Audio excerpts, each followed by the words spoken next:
actually feels more like the S8's hardware home button thing last year at the bottom of the display. It kind of has that Okay. vibe to it.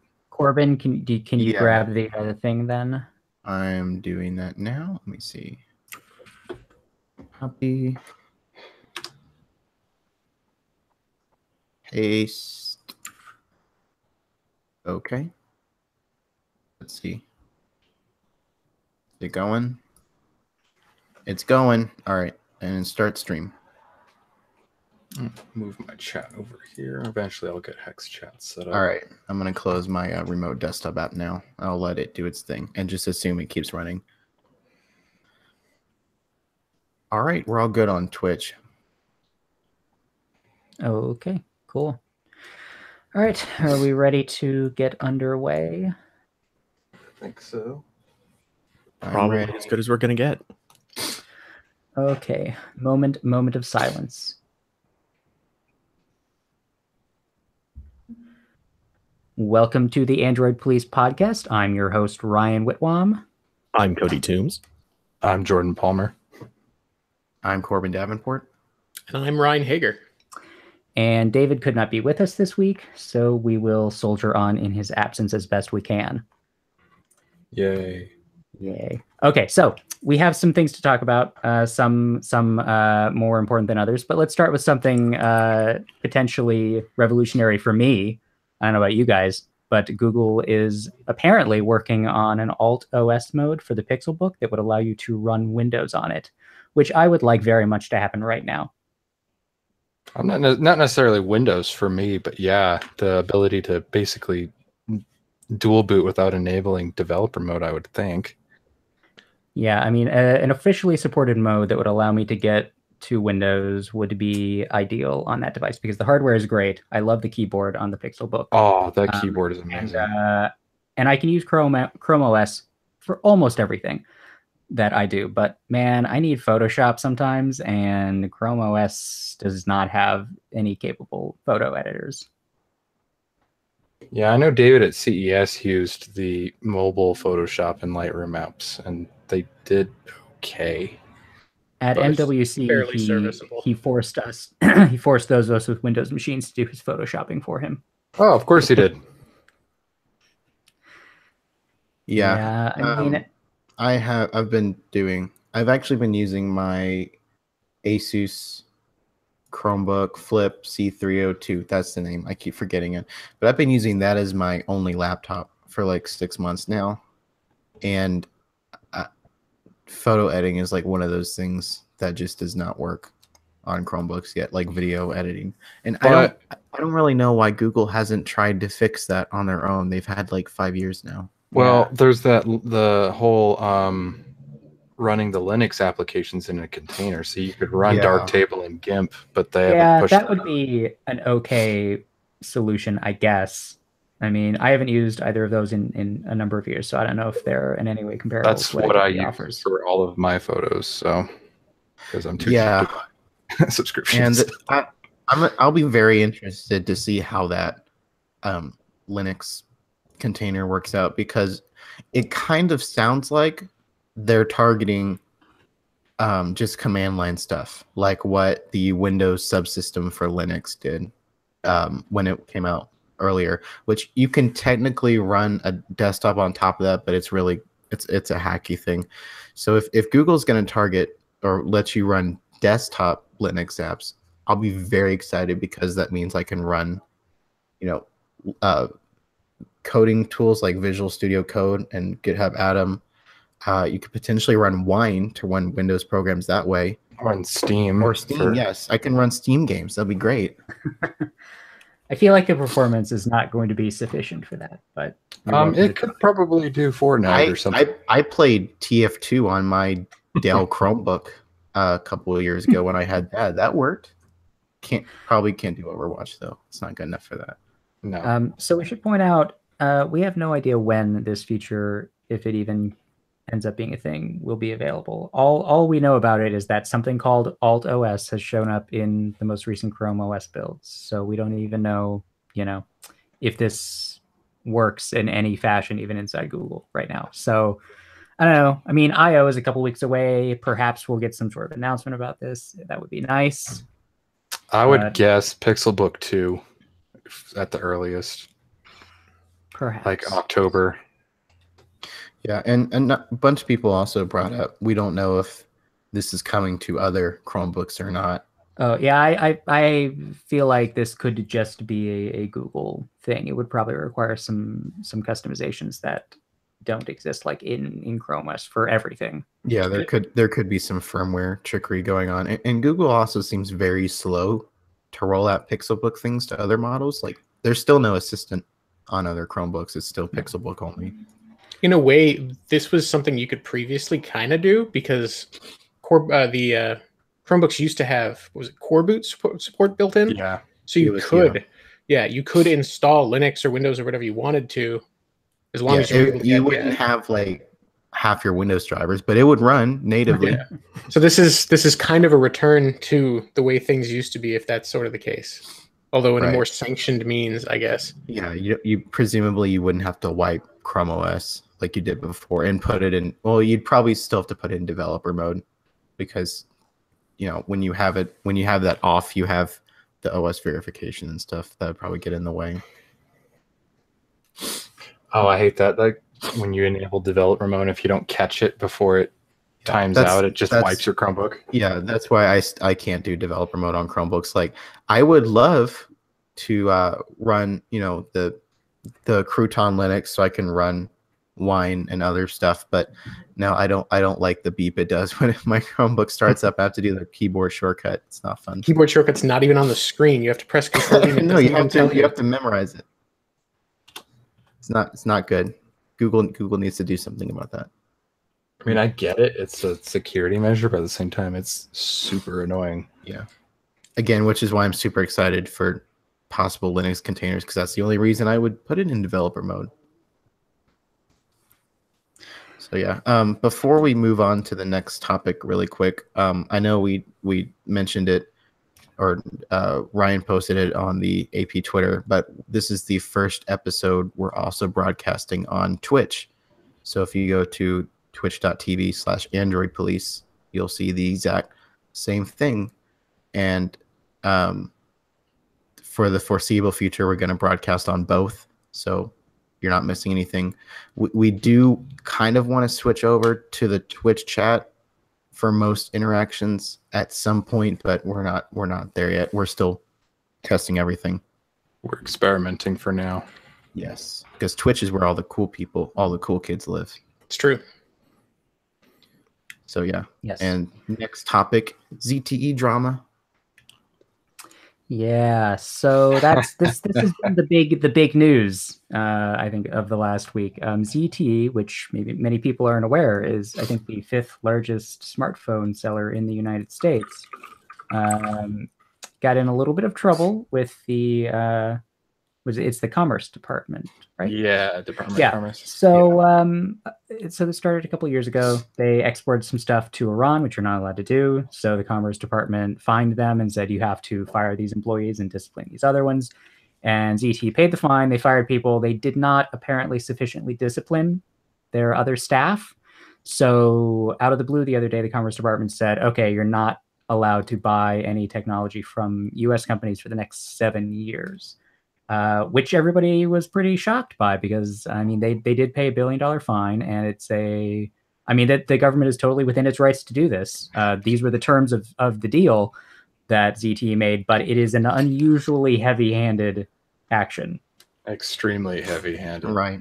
So just to expand on that, when they got caught exporting technology, the agreement did involve, you know, the nearly $1 billion fine. They also had to fire 4 executives and discipline 35 others. And the Commerce Department on Monday basically came out and said, we found out you did not discipline the 35 others, so you are now. So that's why they broke it, and that's why they can no longer buy things from U.S. companies. Yeah, and I think most obvious and immediate impact is that ZTE uses a lot of Qualcomm chips, like most smartphone makers, and Qualcomm is a U.S. company. As we talked about several weeks ago, Broadcom was blocked from purchasing Qualcomm because it's a U.S. company, and Broadcom is not.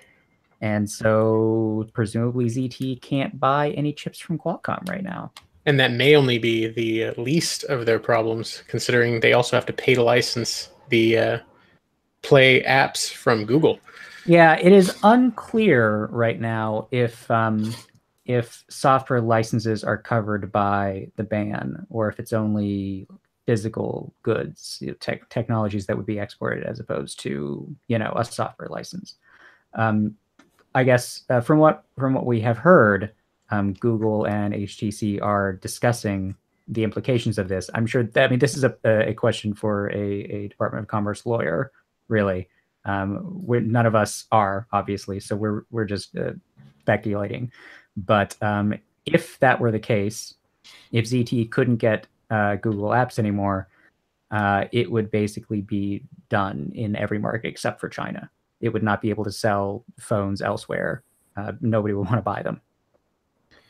Yeah, especially with Google cracking down on sideloading GMS. So yeah, they couldn't have picked a worse time to possibly get GMS revoked. Yeah. I get that, like, everybody is very aware of how unusual this action is, but I also feel like ZTE should have thought this was a possibility, because obviously the current U.S. administration has been pretty openly hostile to China and Chinese companies. We all remember what happened with Huawei a few months ago, where the government basically told AT&T not to carry Huawei phones. And now ZTE is in all of this trouble. They should have seen it coming.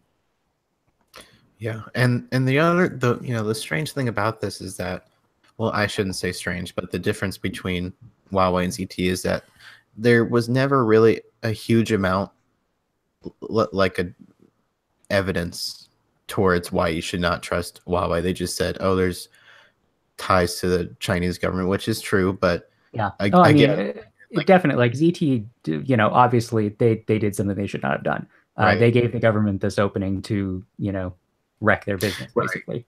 Yeah. So that I have seen a lot of people comparing it, but Huawei definitely was just very unlucky. Yeah, whereas Huawei, as far as we know, is on the up and up. This was just that was more of an unfounded accusation. Right. But I think goes to the same sort of protectionist vibe that's happening in U.S. trade right now. Right. So yeah. So ZTE's in kind of a pickle right now. So is Google also, because we didn't report on this fact directly, but you may recall the first Android Go. I'm going to get that mixed up so many times.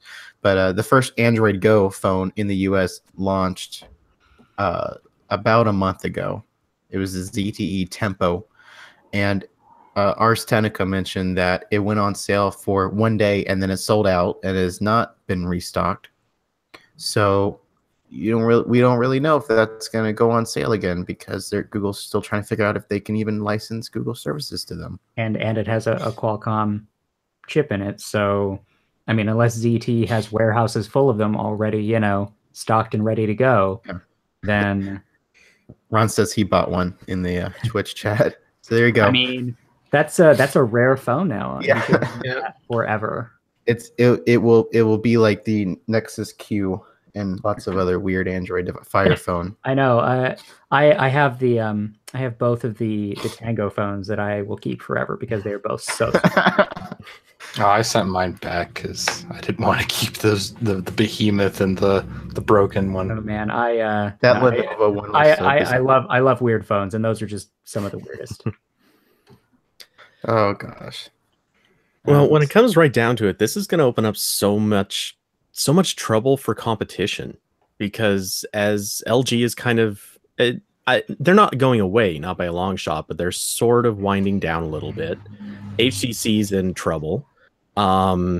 You can point to a dozen other companies that kind of have their feet on the ground, but not really. They don't have a good firm hold.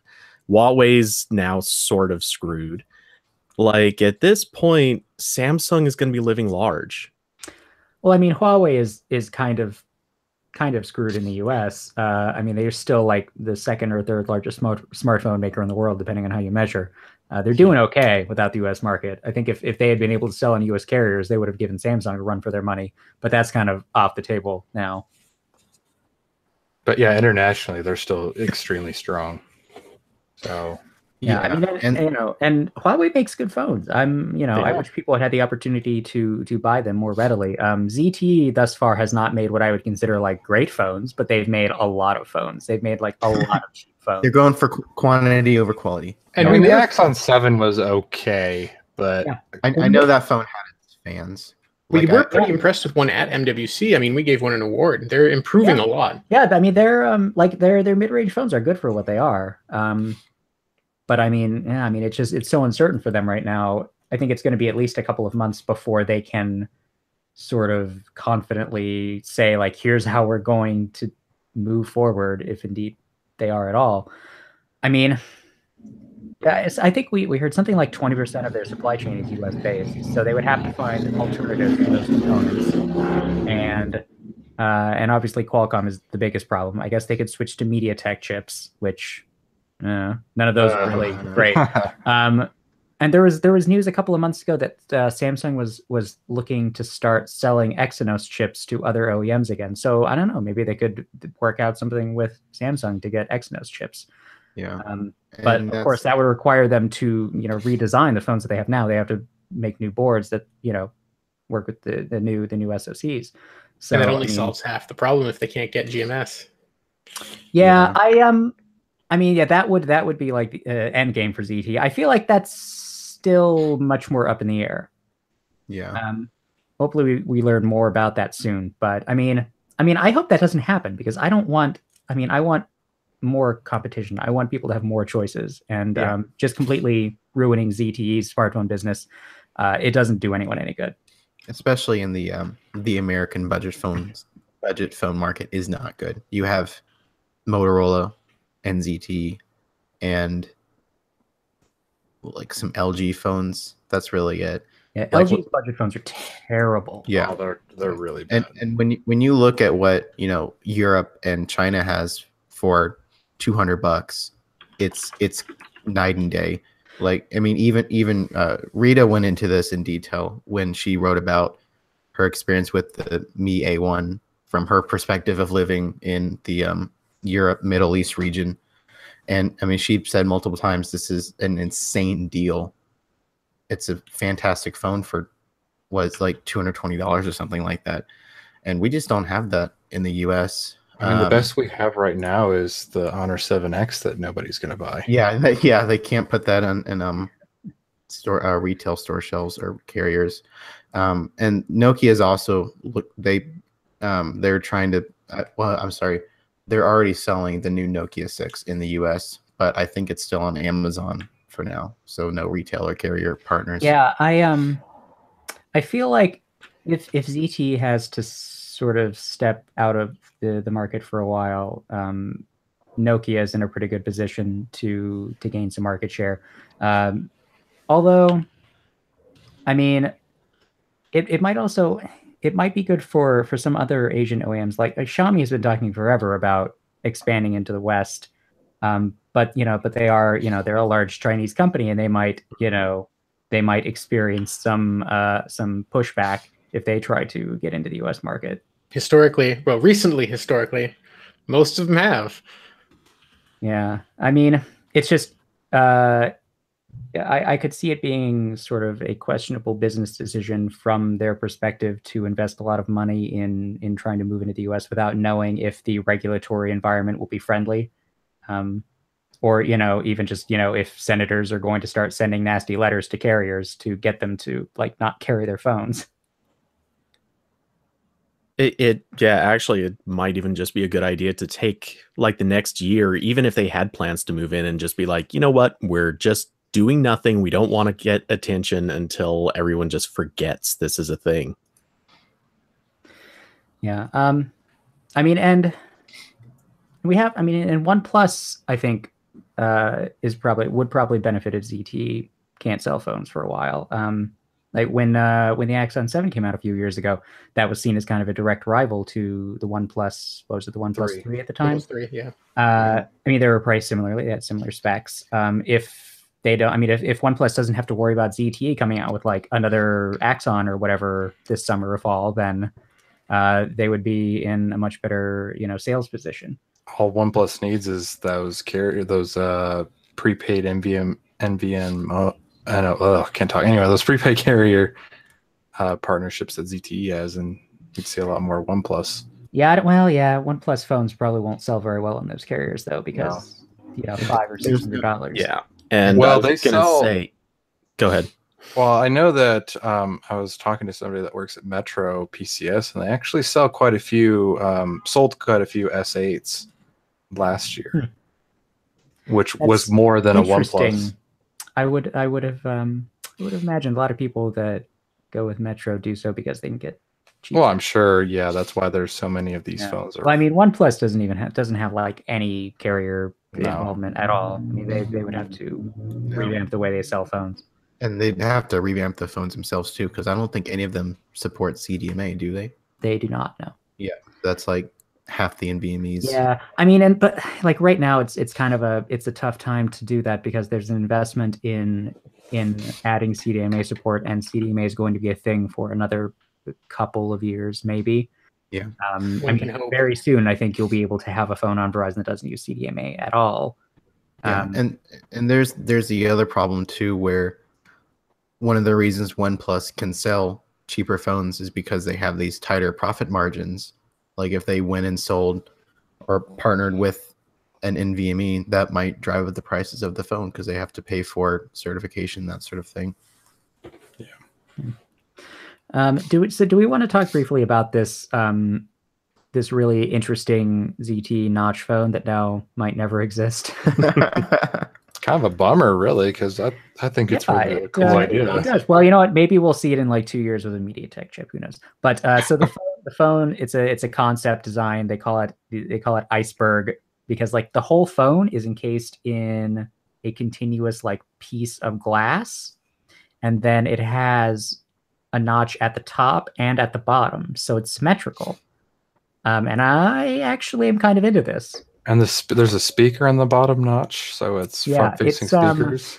It looks pretty cool. I mean, I question how you would handle navigation, because I think if you put a nav bar on that, it would look pretty jank. Yeah. I feel like anything's going to look pretty jank on this, regardless. It's got two notches in the screen. If we move to gestures, it won't be a problem. Yeah, this phone basically needs gestures. Oh yeah, the reason David's not on the phone or on the podcast is because we fired him for writing that thing about display gestures. He's working gone for iMore now. That's true. But no, we didn't fire David. We value his opinion. We just disagree with him. Yes. Vehemently in some cases. Oh, I don't know. I kind of agree with some of it. I just think there were better arguments to be made for it. If I lose recent app switching, I will flip. The quick app that's switching. A must. It has to. That was my favorite thing in CyanogenMod when it had it for the longest time. It had it years ago. Yeah, like 4 years later, Google thought, this is a good idea. We'll put the 20 lines of code needed to make this work. And anybody who's listening right now and doesn't know what the hell we're talking about, David wrote an editorial on the site today as we're recording this, extolling the virtues of gesture nav and how he thinks Android should have it. And a lot of us disagree with him. But you should go and read the post and see how you feel about it. Yeah, there's like 200 comments of it is definitely attracting some interesting comments. It's a strong opinion that's bringing out other strong opinions in disagreement with it. Yeah, but you know what? If we're going to talk about this briefly, I will just say the one argument in that rings true for me is the aesthetic one. I think that nav bars don't look great. And if we're going to have phones that are like all display and they have like a notch at the top and the screen goes all the way to the edge, putting a black nav bar at the bottom kind of ruins it.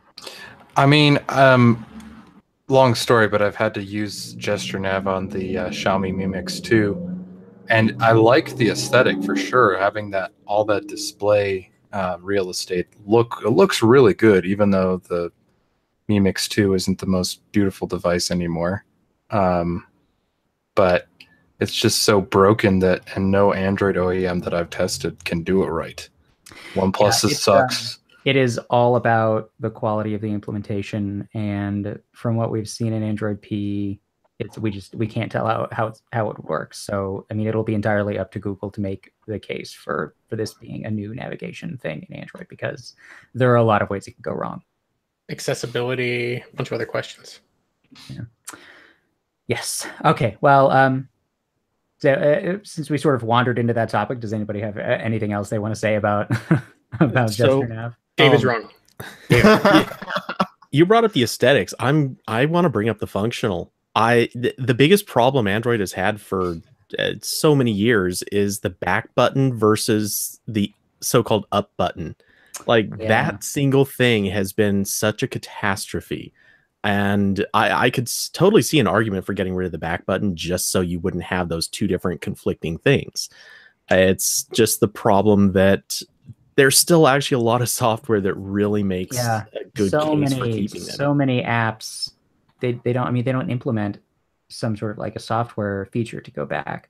And if you take it out of the OS, I mean, the screenshot that leaked from Google's blog post showed a back button, and from what we understand, it would be contextual in some way, so it would only show up when you needed it.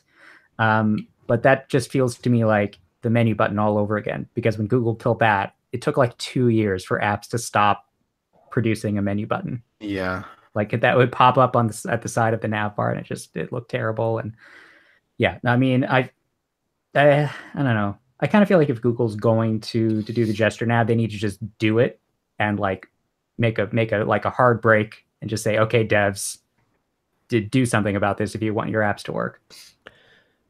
Yeah. Sorry, you go ahead. So just for a little context, not that it necessarily means much, but when it happened in the case of the menu button, part of the problem was like you would even see new apps coming out with the menu button showing up, and it's because Google's developer team or their tools team wasn't even updating the templates for apps. So I mean, hopefully they're ahead of the game this time if they're going to do gesture nav, because that is a significant change to the way apps work. Yeah, it would obviously happen faster this time, but the counterpoint to that is there's going to be a lot of developers who just don't care about an app anymore. Yeah, I mean, well, you know what occurs to me? In Android P, doesn't it? It alerts you when you're using an app it's using old APIs, right? Yes. Is it possible that they'll just stop supporting apps that are too far out of date? I'm gonna just throw it past that. It's not just possible. They've already said they're doing that. Like that's but would they actually like just not launch the app, or not show it in the Play Store? Like if an app is on, like 3-4 APIs out of date, would it just say, sorry, this app isn't compatible with your device? For that phone, yes. Yeah. It would be just like Min API stuff, where if you're running a phone that can't install that app, then period, that app just won't show up if you search for it. It won't be installable. Yeah, I mean, maybe that's for the best. I feel like the race is not so much about how many apps you have now. I mean, like iOS and Android both have a ton of apps. It doesn't. Nobody keeps track of the number anymore. Making sure the apps work well with the platform is probably more important. Yeah, and I think that kind of ties into the idea that gesture navigation could come soon. Is that I feel like that might break some apps. Like if you have an app that's heavily reliant on gestures, I know that might interfere with. A lot of custom home screens will definitely have issues with that. I mean, again, I don't know. This might just be a completely non-issue, but it does seem like Google is setting the stage for telling app developers, no, you have to do this or we'll remove your app from the Play Store. And they haven't really done that in the past, except over the past Couple couple times. months where they've started introducing these limitations, like you can't upload apps that are more than 2 API levels out of date. So I think, yeah, it's a possibility. Yeah. I mean, I want to see how Google's going to do this if they are going to do it. That'll determine whether or not I hate it. Because yeah, I mean, if I can't switch between apps quickly, I'm going to be very upset. Yeah. Yeah. Hopefully it's not like do you guys remember HTC's phones a while back? If an app called for a menu button, an entire black bar would appear at the bottom of the screen with a menu button in the middle. Oh, God. Oh yes. Yeah, let's try to avoid that, Google. I don't remember. I think that was before I used Android. It was in the like the M8 days, M7 Yeah. probably. The M7. Oh, okay. Well, I never had an HTC phone until the Google Pixel. So Yeah, it was jank. Okay, so yeah, Google, gesture nav if you gotta, but please make it not bad. Or let me turn it off. I think that would probably be the worst idea. If they make gesture nav optional, it is never going to catch on. It's developers just won't support it. Yeah. Well, not only that, but all the other OEMs will very adamantly just be like, you know what, we don't even enable this up front. It's got to be just use. It's got to be all or nothing. Yeah. They're like, users don't want change. No, they don't. But sometimes you have to force them. And it's ironic because we always show love to Android for the ability to be different and offer different usability experiences. Yet at the same time, like there are certain things like this where if you don't get everyone on board, it's going to cause a lot of problems. Yeah. And also, real quick, someone in the YouTube chat said, "Isn't it good for screen burn-in?" Which I guess gesture nav would be better. Yeah, I've never had I've never had nav bar screen burn-in on Android. Really, never. Never. I mean, I can look at my first gen Pixel, and it has a little bit. It's not super noticeable, but my OnePlus 3 didn't have it. My 5 and 5T don't have it. That surprises me. I mean, Google's actually made changes to Android now so that the screen burn-in isn't as obvious now. Like your buttons sort of fade to gray after you're in an app for a few seconds. Yeah. But I mean, every OLED burns in eventually. Oh yeah, I'm sure. I just haven't seen it on any of the ones that I have. Maybe because I don't use phones for long enough. But yeah, all my phones have died before. My Nexus 5 died after a year, and then my 5X boot looped. So yeah. I kind of wonder if that might just be one of those problems that exists today and will kind of work past it right about the same time that any solution to truly solve screen burn-in would really catch on anyway. So it might be kind of a non-issue. Yeah, especially since I don't know if it was 8.0 or 8.1, but one of those updates changed navigation bars where a lot of apps will have white bars now, and then also the contrast. Yeah, it's 8.1 and the apps have to support it. Yeah. And what's that new non-organic material they're making TVs out of? The micro new LED, micro LED. Yeah. So in the future, probably several years at least in the future. Who knows what the future will bring? Yeah. Okay, let us move on now to speak briefly about Android Auto, or maybe at length, depending on how angry we are. Little peek behind the curtain. I don't know if people read this, but I posted a thing about Android Auto, things that we wanted to do last week, I think. And literally the day before I was going to post that, Google's like, "Hey, wireless Android Auto," and I was like, "Okay, I'll change my article to not complain about that." Wireless Android. They're spying on my computer apparently. I do have Nest cameras in here, so maybe they were watching me. Yeah. So Android Auto wireless mode is a thing, sort of. It is a thing on Pixel and Nexus phones, and only with certain third-party head units that support wireless mode. Well, and we knew that it was going to be very limited in cars because obviously they need the hardware, they need the software setup. This isn't like running over Bluetooth. Bluetooth does not have the bandwidth to push, the interface to Android Auto. So it's like it's a Wi-Fi direct implementation of some manner. But the fact that it's limited just to Pixel and Nexus phones is super weird. Yeah, it implies there's some driver trickery happening. So OEMs will have to add support for it. And that is, of course, in addition to having the head unit in your car that can do it. There are no cars that come with wireless Android Auto right now. So you still have to use a cable. If you buy a new car with Auto, all of the existing cars and head units, you still have to use a cable. There's no way to update it with this hardware. I think, is it Kenwood that announced they have like 5 head units you can buy now that do wireless mode? And they're all pretty expensive. I think they start at 600 and they go up to like 1400. And JVC has a couple. Yeah. And that is, of course, before installation. Installing one of these will probably cost another couple $100. And also new cars just don't really support them. You'd have to do pretty extensive dashboard modification to get one of these double DIN systems in a newer car. So very few people will be taking advantage of this right now. And even if you can, from what I understand, the battery life will be real bad. Like, because your phone is basically, pumping out. That's what Wi-Fi. Google told David and me at CES. They're like, battery life is going to be a problem. Yeah, I mean, I can see this making sense if you're like just taking you're just running down the road for something, or you're running errands and you just have to go between like locations and you're only going to be in the car for like 5 minutes. Sometimes I just don't bother to take my phone out of my pocket and plug it in if I know I'm only going to be in the car for a couple minutes. So I mean, I could see that making sense there. Yeah. But I mean, otherwise, I mean, I don't see how this would make any sense for like a longer trip.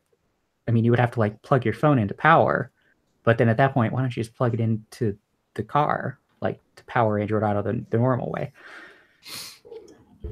Yeah, it doesn't. It's like I've said many times, it makes sense if you're only going to be in the car for a few minutes. It makes sense if you want to be able to leave your phone in your pocket. It's obviously not suitable for long drives, but switching kind of onto the compatibility topic really quickly, there's been a lot of people asking if they'll make like a dongle kind of thing that you could plug in that would, plug it into your lighter and run a cable up to your input, and maybe that would be like your workaround for systems that don't support it. I don't know about anyone else, but honestly, I'll throw $100 at that in a heartbeat. Like, that's worth it. That would be interesting. I wonder if you could power something like that just with USB, if you could plug it into the like your cable that you would plug the phone into.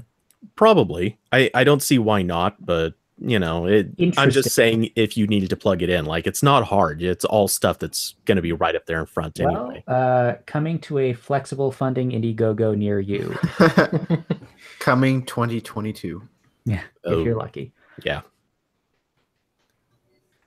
Okay, so I think we wanted to talk briefly about Twitter and how we hate everything that it does with apps. Yes. Oh man. So this is actually kind of good news. The Twitter is being less of a jerk than usual. Yeah. So what happened is, back in December, Twitter announced this new API that apps could use, and it's based on a popular new API format called WebSockets. Sorry, can't read today. But basically, the company said it would do everything through. Okay, sorry, I'm having mental brain farts today. These allergies are killing me. Twitter said the new APIs should cover everything the old ones could, and they said that over time they would allow third-party apps to use this.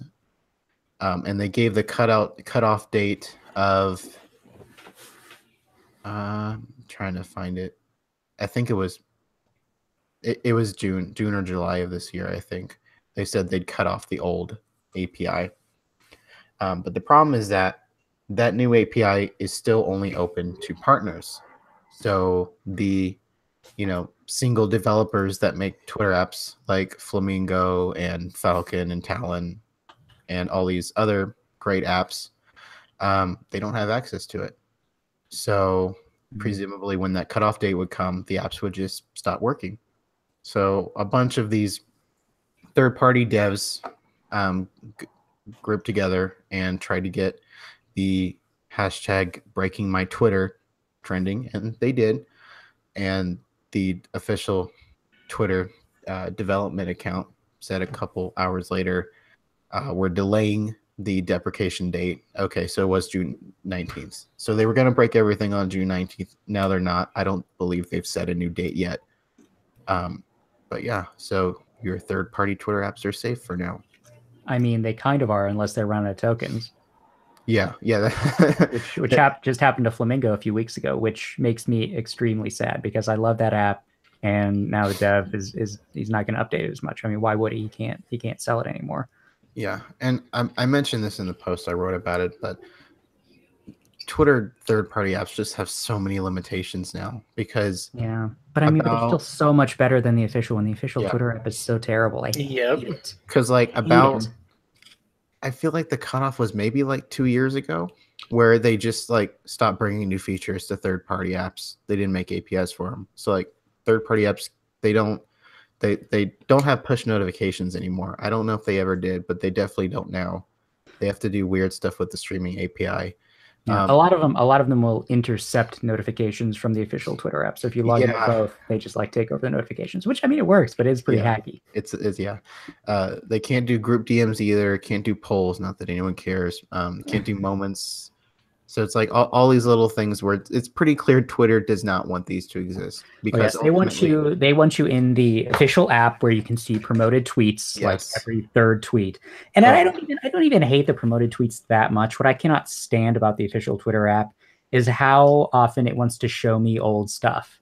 Yeah, the things you missed. And I always hit the little arrow and I say, show me less of this. There's not even an option to like say don't do this. It's just like, okay, I won't show you this as often. And then it doesn't do anything. It's like I scroll down two screens and it's like, hey, you missed these things. Would you like to? And there's no indicator of when it ends. Yep. Unless you actually look at the date on the tweet, which who does? Yeah.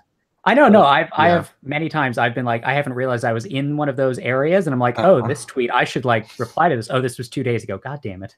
Yeah. I just can't stand that when I click on something and I go back to like my feed, it's a different view. I can never return to what I was seeing before. Yeah, my main issue with the Twitter app isn't even the what you missed thing or the ads. I don't like the sponsored tweets. They don't have a human looking at them. So I've even posted. I think I've seen like 4 or 5 faked verified things where it's asking for people's account password. So they need to vet those. My issue is that it shows other people's favorites, and I need it to not do that. Yes. And that is so annoying. And I've gotten to the point where I just won't favorite anything because I don't want to spam other people's timelines with that. And it's horrible. It's ugh. Yeah, Twitter is so hostile to third-party developers, users. To some extent, I would even say companies that are trying to advertise with them. I can't identify who Twitter doesn't hate. Stockholders. Well, does Twitter have stock? Look at their history. Like their investors kind of actually got ripped off as Twitter then proceeded to take all of their money, buy other companies that were profitable, and make money with those, which to be fair did work out for the investors many years late, but still. Yeah. Twitter just made money for the first time, I think, last year, right? Last in Q4 or whatever of 2017, they made some money, which I guess they go out and buy a coffee with it. Like, yeah, I mean, like I feel very torn because as far as like social media goes, I prefer Twitter because like it's very straightforward and I don't have to like maintain a profile with a bunch of like weird personal data. I can just like argue about things on the internet in small snippets. Yeah. It is the lowest commitment there is. Yes, exactly. But at the same time, I also hate Twitter as a company. Yeah. Though, name a social network company that isn't kind of terrible. Does Google Plus count? Do you think anyone? Bad though. I mean, at this point, can you count that as a social network? No, but here's the thing: Google Plus might be kind of bad, but Google Plus is I believe Google has the best of intentions. They're just bad at it. Yeah, Google Plus is the #1 place to find all the best spam bots. It's true. Oh, it's bad. I used to use Google Plus as much as I use Twitter, but like, yeah, I mean, it just sort of over time, like it became obvious to me that Google was not paying attention to it, and the lack of which is a bummer because I love Google Plus itself. I think it has good. It has some good features and it has potential, but like I mean, Google just doesn't care about things sometimes, and it's obvious when they don't care about something. The spam's always been bad, and the other thing is that they never they never gave it a posting API, so no one ever made third-party clients for it. So you were stuck with whatever Google made.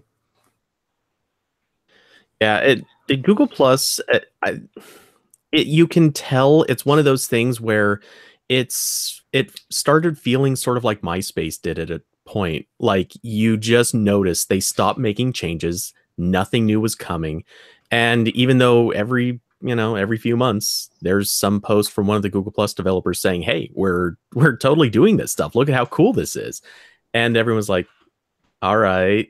What changed? Like, you changed some code on the back end? Neat. We're totally excited to not notice that at all.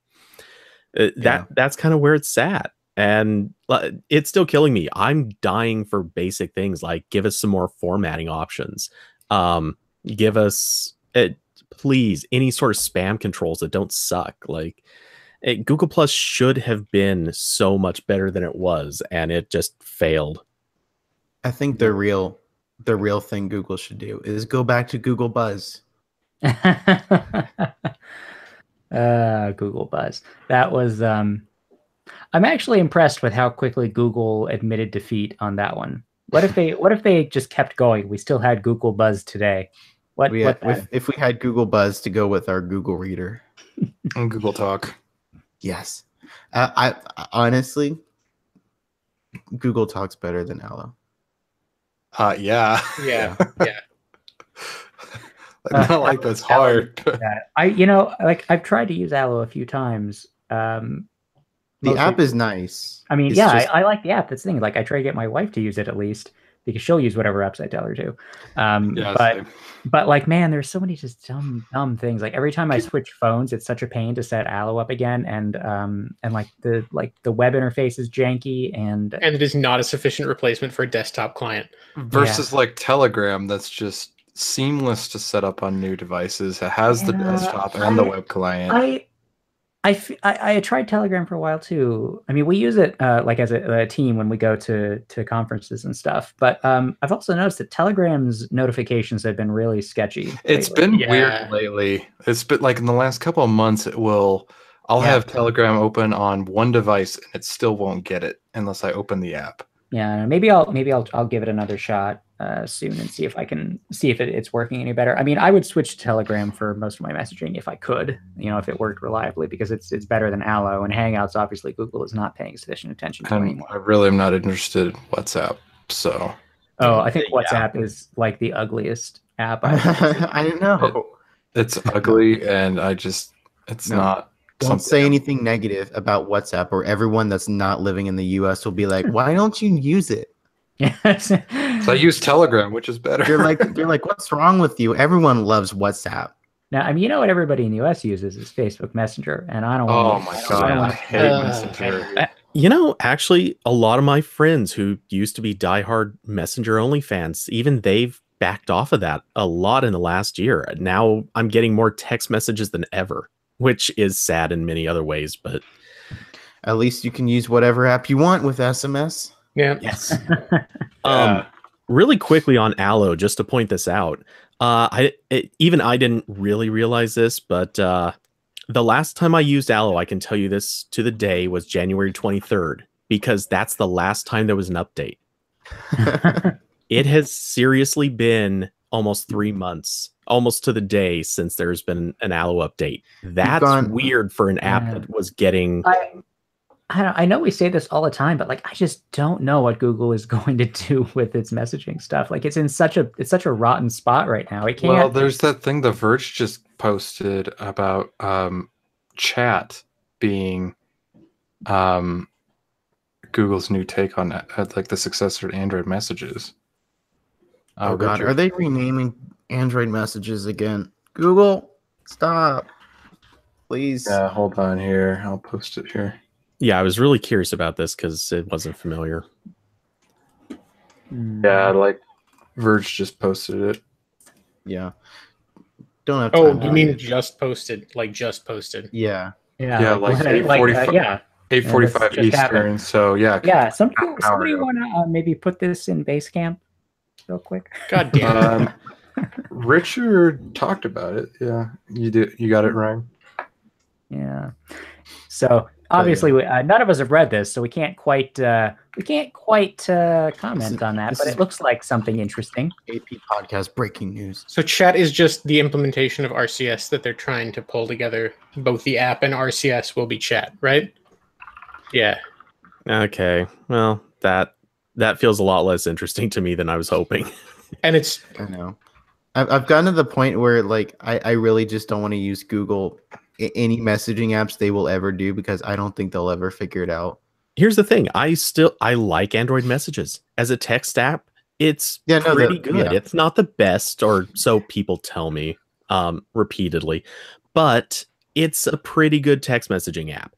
It's all of the other messaging apps that Google has tried to do over the years. Like Google Talk in its time was good. Hangouts for a period of time was really good. Even after the point, I just have to say this, even after the point when everyone was like, it was popular to hate on Hangouts. Look, people, it was still pretty freaking good at the time. Yeah, I still use Hangouts. After the Google Voice integration, it kind of started to go down. Yeah. Yeah, because they were adding stuff, and at the same time, you could see their development efforts were being pulled away. That's a really bad combination. Mm-hmm. So yeah, it wasn't bad for a long time, and then it started getting bad, and now here we are with Hangouts is dead in the water completely. Allo is apparently becoming Driftwood as we speak, until they can think of more stickers. Anyway, I mean, good point.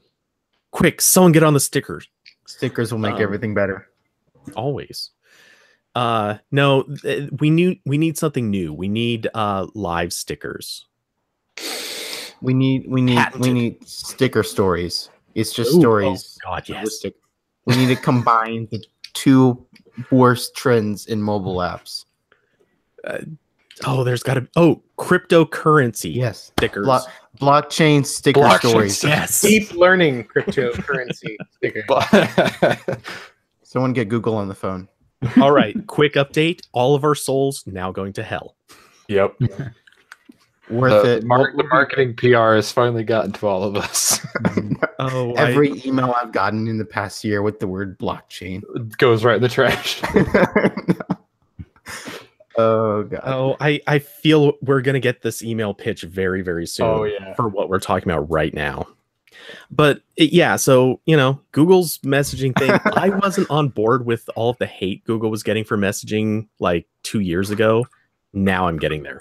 Like they've successfully made me hate a lot of their messaging stuff, and in part that's because I've done teardowns on every freaking version of Allo, but it's also just because there's nobody I know will use it anymore, even the ones that were pretty consistent. Yeah, it's kind of, I mean, it's just like the smartphone market share in the US, where you really just have iOS and Android, and that's it. And both of those have such a massive user base that switching in anything else is just really difficult. And I think Telegram's kind of on that point where like it's kind of in normal people territory, like people that aren't nerds will use it. I don't think anything else. I don't really think there's room for any more competitors unless Google wants to try what they did at I/O like 2 years ago and just put all of their marketing machine towards it. Because the problem with Allo is that they marketed it a ton, but then it was late, and then when it finally came out, it didn't have anything. So that was a big The thing that was easy about getting me to switch most of my family and friends to Hangouts over text was that on their Android phone, Hangouts was pre-installed and signed in, and all they had to do is open the app and message me, versus like Telegram, something you have to install and deal with the two-factor auth of signing into. So if we can get something that's easy like that, I think people will be more likely to switch versus like, or I mean, Facebook Messenger, they already have the Facebook app installed. Yeah, and the other issue is that I still kind of prefer stuff based on, well, not necessarily I prefer, but I know messaging apps based on online accounts are more accessible because not everyone has a phone number they can use. Okay, so really quick, I don't mean to break in, but we might as well just say this now. That Verge article, we didn't see it in our quick skim a second ago, but it's been pointed out. It very clearly says that Google has told The Verge that they are pausing work on Allo and basically going to push people elsewhere. Oops. So Yeah. guess that explains that. Involves transferring almost the entire team off the project and putting all its resources into Android messages. So In other words, some portion. Oh my God. That's a thing. What has happened before will happen again. Yep. I mean, I guess good on Google for admitting when it's wrong this time. Getting off the sinking ship slightly Bad on quicker Google this time. for admitting it's wrong every 2 years. Yeah. I mean, hopefully bring back G-Talk, and we'll all be happy. The new chat app will have blockchain sticker stories. But one thing I will say that is, I don't know if I want to call this impressive, good foresight or just weird luck, but you got to hand it to them. It turns out it was a pretty smart idea to keep Allo and Duo separate, because Duo is doing better than ever, and Allo is I've never once used Duo. I've used it a couple times. Duo is a nice video chat app, actually. I mean, I think I've used it a couple times with one of my friends. With the dialer integration, it could really do well. Yeah. I have nobody that wants to use it with me. So. I mean, I don't. I'll video chat with you. Sorry. I mean, I personally am not really big on video chat, but I mean, I know people who are that like Duo. Yeah, I'm not big on it either. I have used it with my friend a couple times when I'm helping him with computer stuff because it's just easier and works fine. I do think it'd be better if, I know it already comes with Android phones, but if it could sort of configure that without having to open the app, that'd be great. I don't know if that's going to happen though. Well, so I will say this. I think usability or usefulness for Duo might skyrocket now that, or not now that, but it's about to launch the screen sharing feature. Like, that is going to be such a perfect solution when your mom calls and is like, I don't know what I'm doing. I don't know how to get this to work. And you just have to be like, here, I'm going to video call you. And she doesn't have to have it installed because it's now part of Play Services. So you can just call her, it'll ring, and she can just pick it up. So like that solves one big part of the usability issue. And then on her side, assuming that the screen sharing will work through Play Services, I think it will. All she's going to have to do is like tap one or two things on the screen, say share my screen, and then show you what she's looking at. And you can be like, all right, tap this button. Now go there. Good. Now tap that, and that. You're done. Like, problem solved. I don't have to come over to your house and fix your phone. Yep.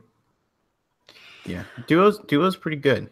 That's definitely more of a use case than Allo, because for the longest time, video calling on Android has just been bad. No one's made a good app. Skype's always terrible.